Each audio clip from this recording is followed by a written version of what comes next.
ಬೆಳಗಾವಿ ಅಧಿವೇಶನ ಮುಗಿಯುತ್ತಿದ್ದಂತೆ ಬೆಂಗಳೂರಿಗೆ ಶಾಕ್. ಚಳಿಗಾಲದ ಅಧಿವೇಶನ ಮುಗಿದ ಬಳಿಕ ಕಾವೇರಿ ನೀರು ದರ ಪರಿಷ್ಕರಣೆಗೆ ಮುಂದಾಗಿರತಕ್ಕಂಥದ್ದು. ಕಾವೇರಿ ನೀರು ದರ ಪರಿಷ್ಕರಣೆಗೆ ಬೆಂಗಳೂರು ಜಲಮಂಡಳಿ ಸಿದ್ಧತೆಯನ್ನು ಮಾಡಿಕೊಳ್ಳಲಾಗ್ತಾ ಇದೆ.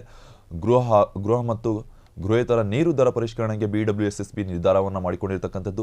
ದರ ಏರಿಕೆಗೆ ಬೆಂಬಲ ನೀಡುವಂತೆ ಶಾಸಕರಿಗೆ ಪತ್ರ ಬರೆದಿರುವ BWSSB ಆರ್ಥಿಕ ಹೊರತೆಯಿಂದ ದರ ಏರಿಕೆ ಅನಿವಾರ್ಯ ಅಂತ ಹೇಳಿಕೊಂಡಿದೆ ಜಲಮಂಡಳಿ.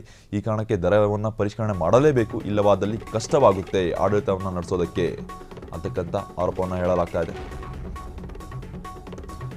ಚಳಿಗಾಲದ ಅಧಿವೇಶನ ಮುಗಿದ ಬಳಿಕ ಕಾವೇರಿ ನೀರು ದರ ಪರಿಷ್ಕರಣೆಗೆ ಮುಂದಾಗಿರ್ತಕ್ಕಂಥದ್ದು BWSSB. ಕಾವೇರಿ ನೀರು ದರ ಪರಿಷ್ಕರಣೆಗೆ ಬೆಂಗಳೂರು ಜಲಮಂಡಳಿ ಸಿದ್ಧತೆಯನ್ನು ಮಾಡಿಕೊಳ್ಳಲಾಗ್ತಾ ಇದೆ. ಗೃಹ ಮತ್ತು ಗೃಹೇತರ ನೀರು ದರ ಪರಿಷ್ಕರಣೆಗೆ BWSSB ನಿರ್ಧಾರವನ್ನು ಕೈಗೊಂಡಿದೆ. ದರ ಏರಿಕೆಗೆ ಬೆಂಬಲ ನೀಡುವಂತೆ ಶಾಸಕರಿಗೆ ಪತ್ರ ಬರೆದಿರುವ BWSSB ಆರ್ಥಿಕ ಹೊರೆಯಿಂದ ದರ ಏರಿಕೆ ಅನಿವಾರ್ಯ ಅಂತ ಹೇಳಿಕೊಂಡಿದೆ ಜಲಮಂಡಳಿ.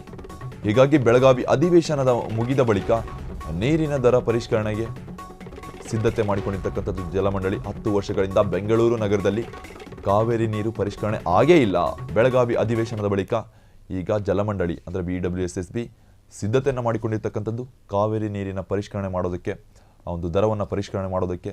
ಕಾವೇರಿ ನೀರು ದರ ಪರಿಷ್ಕರಣೆಗೆ ಬೆಂಗಳೂರು ಜಲಮಂಡಳಿ ಎಲ್ಲ ಸಿದ್ಧತೆಯನ್ನು ಕೈಗೊಂಡಿದೆ. ಸಾಕಷ್ಟು ಅಂದರೆ ಸುಮಾರು 10 ವರ್ಷಗಳಿಂದ ಆ ಕಾವೇರಿ ನೀರಿನ ದರ ಪರಿಷ್ಕರಣೆ ಆಗೇ ಇಲ್ಲ. ಅದಕ್ಕೆ ಸಂಬಂಧಪಟ್ಟಂತೆ ಈಗ ಶಾಸಕರಿಗೆ ಪತ್ರ ಕೂಡ ಬರೆದಿರ್ತಕ್ಕಂಥದ್ದು BWSSB.